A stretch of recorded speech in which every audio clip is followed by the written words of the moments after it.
Hello, I'm Caleb Weber. Welcome back to Beyond the Sidelines. Today, my co-hosts are Frankie De Jesus and Braden Figgle.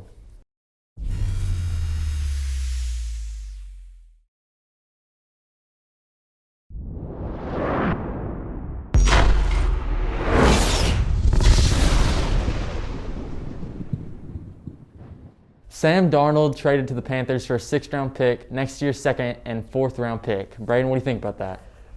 You know, I'm liking the Panthers in this one. The Panthers winning the trade. I think Sam Darnold. We got to remember he's second overall pick in his class. He was just put into a bad system. Not a lot of offensive line. Not a lot of receivers. Just not many targets. And I think he's really going to be a big influence on the Panthers this year. You know, he likes the dump-off pass, and that's what McCaffrey likes too. They can get it to him in some space. And I like the receivers, so I think Darnold is going to be good for the Panthers. I agree with you. Darnold is in a bad system. You know, he didn't really have any time to thrive. Best receiver he had on that team, on the Jets, was Robbie Anderson. And, you know, Robbie Anderson is also in a bad system. You know, that whole Jets team was ran by Adam Gase, and they were just in a bad place. And I think, in my opinion, I think nobody won this trade. I think the Panthers might have given up a little bit too much for Sam Darnold. Those are valuable picks, a sixth round, a second round, a fourth round. Those are picks that can be used for good players. And so I think nobody really won this trade. I think we just got to see how it turns out for Sam Darnold. And he's in a better system now, and we'll just see how he plays it out.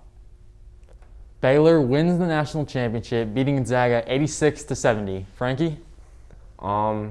So I'm extremely surprised. Gonzaga wasn't really, up to par that game. Their shooting wasn't very good. They just kind of looked a little off. I think, how they barely beat UCLA, I think that, gave us something, that showed us, a sign, that maybe they weren't quite ready for the championship. But Baylor played a great game. I'm pretty surprised with their performance overall against an undefeated Gonzaga team. And it was just a great game to watch. Yeah, Baylor played the best game I've ever watched them play as a team. Their defense was just smothering, and Gonzaga really didn't have a chance after they were already down by about 17 points. I didn't think they were going to come back because Baylor was hitting every shot, playing the best defense they've ever played, and they just wanted it more. They wanted it more than Gonzaga. Kevin Durant expected to play against the Pelicans tonight. Braden? I like Kevin Durant as a player. He's really impacted the Nets when he's been healthy, but I don't think they should rush him back. I think he really needs to be ready for the playoffs, and because we already know that the Nets are going to make the playoffs. They're going to be a top 3 seed no matter what. I think they should just rest him a little more, make sure he's 100%, and then get him back into the rhythm. What about you? No, yeah, I agree. That team's already stacked overall. I don't see a reason to put, a top 3 player in the league right back into the lineup with a team that is already stacked on multiple levels. And so I think, you just rest them for a little while, you wait, see how things go, and then, if you really need them, you put them out there. Most experts are predicting that the 49ers will take quarterback Mac Jones with the third overall pick. Frankie, what do you think about that? So I don't think this is going to happen. Mac Jones did not look good in his NFL Pro Day. He's put in that great Alabama system with great receivers, and, it's going to show when a good NFL defense goes out there. And, I think he's going to struggle. And Jimmy Garoppolo he's not a great quarterback, but I don't think he's a bad quarterback. And he also struggles with injuries, and so I feel like that's a good reason to pick a quarterback, but I think Mac Jones shouldn't be their option. Yeah, I think I think Mac Jones is too similar to Jimmy Garoppolo, and to where that Jimmy Garoppolo didn't really. I mean, he's an average quarterback, but I think that picking Mac Jones wouldn't really affect the 49ers. And Mac Jones is 5th on my board of quarterbacks behind Lawrence, Fields, Lance, and Zach Wilson. So I think that's a reach to take Mac Jones at the number 3. And I think he would have been available to the 49ers at the 12 before the trade. Moving on to the argumentative part of the show. What will the Atlanta Falcons do with the 4th overall pick? Frankie? I see them picking up a quarterback. Matt Ryan's getting a little bit too old. I see them picking up, Trey Lance. I think it's a perfect guy for their system. They should try something new. Maybe, someone a little bit more mobile. So I think Trey Lance would be the best option. And if Mac Jones is still on the board, if I were the Falcons, I still wouldn't take him. I'd go Trey Lance for sure. Yeah, I like Trey Lance there, but a better fit to me would be Justin Fields. He arguably had the best pro day out of the quarterbacks. I think just he would work well with a veteran receiver in Julio Jones and a young star, Calvin Ridley. I think that would kind of bring out the best in Justin Fields, and I think that that's who I would take if I were the Falcons, and who many people think they will go with Justin Fields. So that's what I would do. I mean, I think a lot of people are counting out Trey Lance. I think he's the perfect quarterback, for that system. Justin Fields. I've had my debates with Justin Fields. I think great quarterback. Don't get me wrong. I think Trevor Lawrence is better. I think Trey Lance. I think the Falcons need a quarterback that is mobile and who can also throw the ball. I think Trey Lance is the perfect fit for that team. And who knows? What if Justin Fields gets picked up a little bit earlier? So, I think they should be planning for Trey. I think they should be planning for Trey Lance, and then just in case Justin Fields gets picked up earlier. What do y'all think is the perfect fit for Justin Fields? I mean, I kind of just said it. I think that he's going to go. I think the Falcons is just the best organization for him. They're always just a good offensive team. That's kind of what Ohio State was this year. I think that kind of carries over. I think he just fits well in a just air raid type offense, and I think that would just be good for him as a rookie quarterback. I think so. The Falcons, like I said, I don't think the Falcons are the worst option, but I think he needs to go to a team that's more of a, passing type team. And the Falcons have been a, passing, they have Matt Ryan as their quarterback. He's not very mobile, but, I think they're trying to switch their system a little bit and, maybe look for a quarterback like Trey Lance, who's both mobile and can throw. And so, but I can see Justin Fields going to a team that's, just throwing only mainly, and a team with like a good running back. So, it's split. I mean, I think that's how the Falcons are, though. They got Todd Gurley. I know he's a little old, injury, gets injured a lot. After that one leg injury, he's just not been the same. But he's a veteran running back, and I think that's going to help Justin Fields kind of improve as a leader later on in his career. And I like him going to the Falcons. That's my best spot for him. I mean, yeah, I get it, but a lot of NFL mock drafts have Trey Lance going to the Falcons. Well, my mock draft has Justin Fields going to the Falcons. So I'm just saying that's yours, but I would rather have Trey Lance, and Justin Fields goes to a team that's a high power offense. Between the Panthers and the Jets, who do you think won the Darnold trade? Braden? I do like I do like the Panthers in this trade because I think Darnold is just he's a good quarterback. He was a great quarterback at USC, and he hasn't been the best like what he was hoped to be. But I think him in the Carolina offense is just going to bring out what we haven't seen from him yet, something that we saw from him at USC. And I like the Panthers in this trade. I don't think the Jets. I think them getting a second-round pick, that's pretty valuable. And a fourth, I mean, that's pretty valuable too. But you got to see how the Panthers played this year with Teddy Bridgewater, and it was just not what they wanted. Teddy Bridgewater kind of tries to do it all himself. He'll take off 10 times a game, and Darnold he's not that type of guy. I think he's more of what the Panthers want. Yeah, I agree a little bit. Like I said earlier, it's kind of hard to tell who won the trade now. If Darnold was like a high elite quarterback, obviously the Panthers would win the trade. Because you never know what you can do with picks. That's not a promise. So I think we need to see how things play out with Darnold. He's got, I think, who is the best running back in the league, Christian McCaffrey. I think that's a great weapon for Darnold.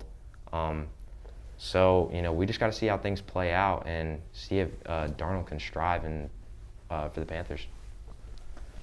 Who will get the 10th spot to make the playing games in the West? Braden?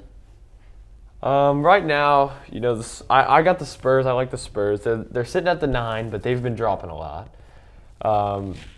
They were in the playoff run about 2 weeks ago. They were in 7th place, ahead of the Mavs. So I think they've just been dropping a couple games, after getting rid of LaMarcus Aldridge. DeRozan hadn't really been the same player. I think I like the Spurs to turn it around, get in the 10th spot, make the playoffs. And then another team for me would be the Pelicans. I really think that their young core with Zion Williamson and Brandon Ingram, and we get Lonzo Ball back. I think they're just a good fit. They're sitting at 11th right now. I think they can make a push for 10th. And those are my two teams that I think that'll push for the 10th spot. Yeah, I think those are pretty good teams. I think the Spurs might slip in there. I have one team. I'm not trying to, be one of those Golden State bandwagons, but I think Golden State could slip in there. They have an MVP caliber type Curry, and I think he could. Without Clay, they don't have Clay, which is a big problem. You've seen it all year, but I think any team who has an MVP caliber type player is a real threat to make the playoffs, and so I have Golden State. Moving on to our game picks, we start off with the Pelicans versus the Nets. Frankie? I have the Nets in this game. Kevin Durant is supposed to be coming back, so with a team like that, I for sure have the Nets. Offensive powerhouse, and I think they're going to shut the Pelicans down. So, yeah, to me, I got the Pelicans because I see Zion Williamson really attacking Kevin Durant, and Kevin Durant, he's not 100%. I don't know how he's going to respond defensively when Zion Williamson, one of the best finishers in the league, has the best percentages, is attacking him at the rim. I don't know what's going to happen there. And Ingram's been hot. So has Zion. Lonzo has been hitting the outside shots. So they're really turning it around, and I think the Pelicans are going to win this game. Next up, the Utah Jazz versus the Phoenix Suns. Braden? I'm going to go with the Jazz. They dropped a tough one to Dallas without Kristaps. But I think the Jazz turn it around here, get the win against the Suns, who are a great team. It's a 1-2 matchup right now. And I think the Jazz, I like them. Yeah, I have the Suns. I always talk about the Suns. I love the Suns. I love the way they play. I love watching them play. I'll never fail to mention the bubble and that great performance they had. And I think they have that potential, to go on a streak and go off. So I have the Suns. Next up, the Los Angeles Lakers versus the Miami Heat. Braden? I've kind of went back and forth on this game, but I'm going to go with the Lakers. This is a shocker pick. They're still a good team, even without LeBron, even without Anthony Davis. They're still a team that can beat the Heat. I don't think the Heat are very good this year. And the Lakers, Kuzma, Dennis Schroeder's having a year.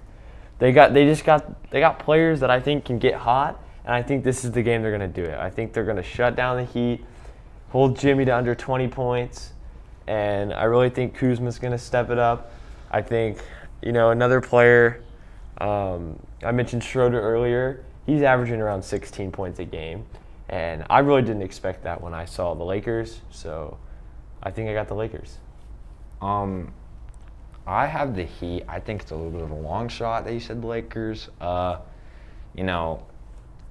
In my opinion, if I were to go a top 10 best NBA players in the league, it'd be LeBron first, AD second. So that's the two top players in the NBA, and you're taking them off one team. You're taking them off a championship team.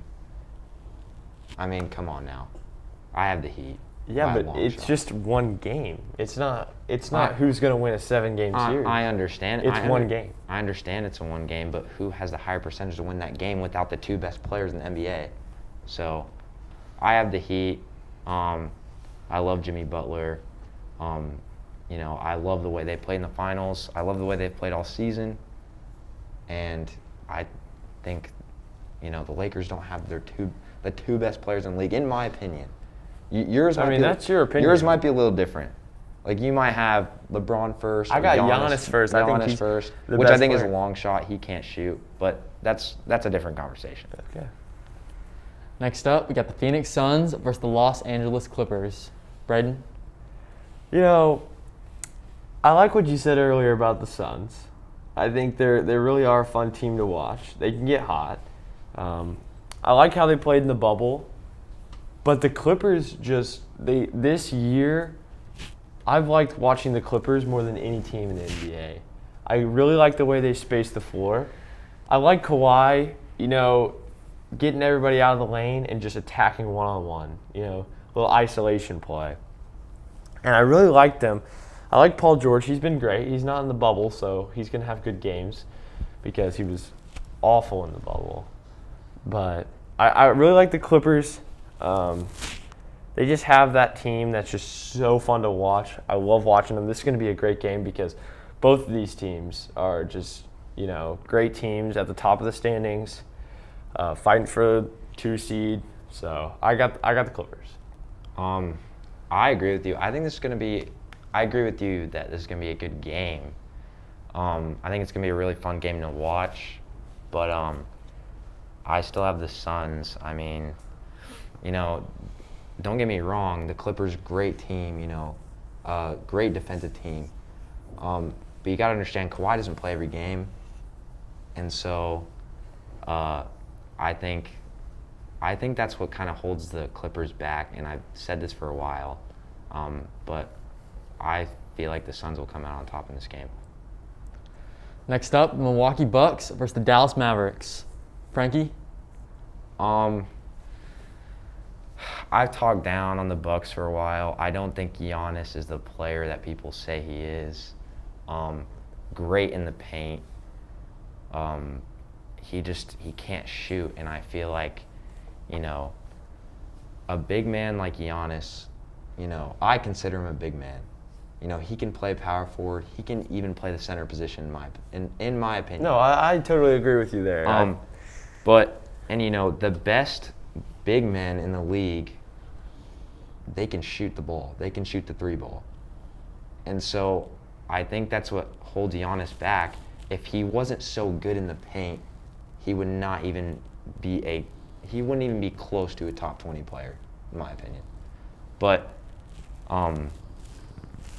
I think the Bucks will come out on top.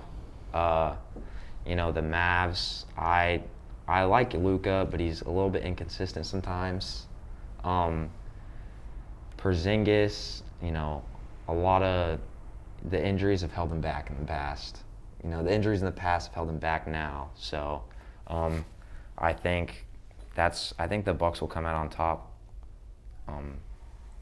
With a inconsistent Luka. Yeah, I like this game. I think Luka, he has been very inconsistent. But when he's off, Tim Hardaway Jr.'s on. I mean, when Luka doesn't play or he's having a bad game, Hardaway is scoring 25, 30 points. And Finney-Smith, too. I mean, he's scoring 20 points a game without Luka.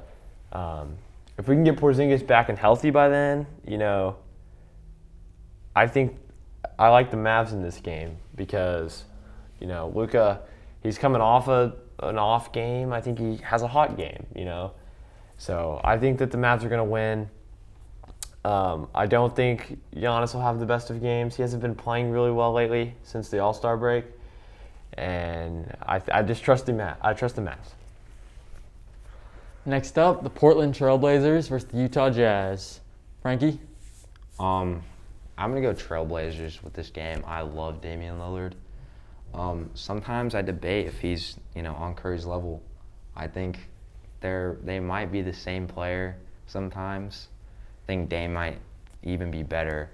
But yeah, I just love that Trailblazers team. I love the Damian Lillard, CJ McCollum duo. And so I love watching them, and I think it'll be a fun game to watch. So I have Trailblazers. So my pick might be a little controversial.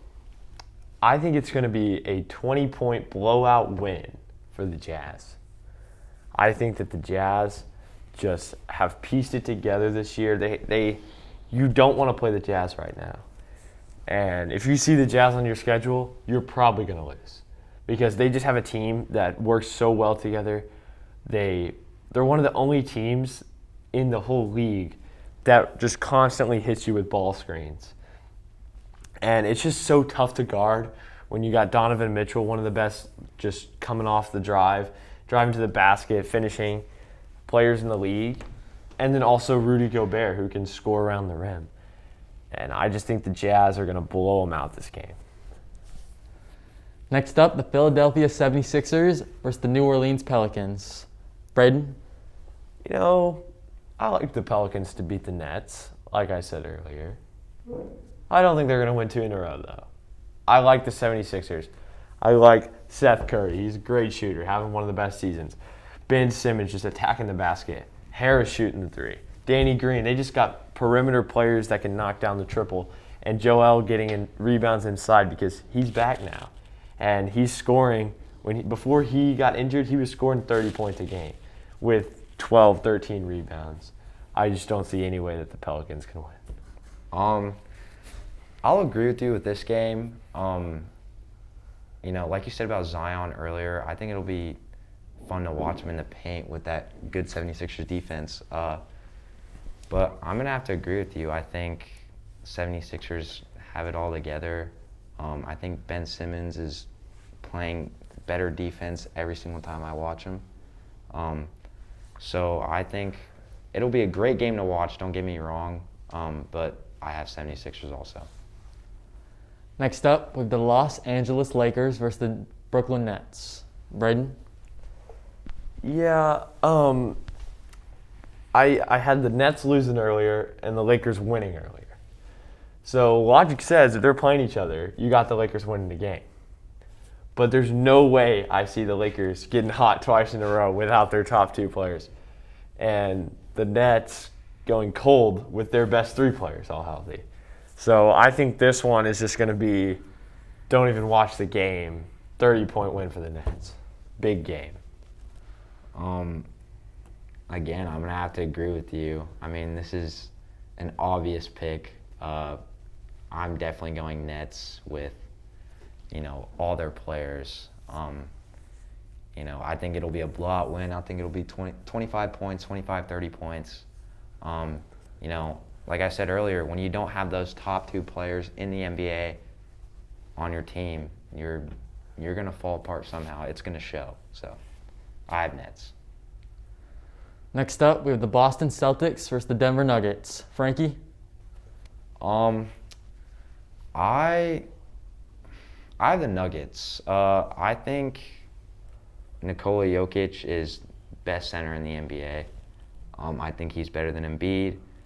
That's a very controversial topic, but I think Jokic can do everything. I think he can pass. He can pass. He can shoot. He, almost averages triple-double. I think, Jamal Murray, he struggled a little bit this year. Hasn't been that same player we saw in the bubble. But I think, if he puts the pieces together, they can come out on top against the Celtics. Yeah, I'm going to disagree. And this might be the boldest take I've ever made in the history of sports. I think that Robert Williams will have the better performance than Jokic. I like Robert Williams 5 blocks minimum on Jokic. He's just been an absolute tank down low. He is just blocking shots left and right, getting rebounds, just dunking the basketball. I think he is one of the best pieces that the Celtics have. He's a young center, surrounded by outside shooters, Kimba, Jason Tatum, Jaylen Brown. They got Fournier too.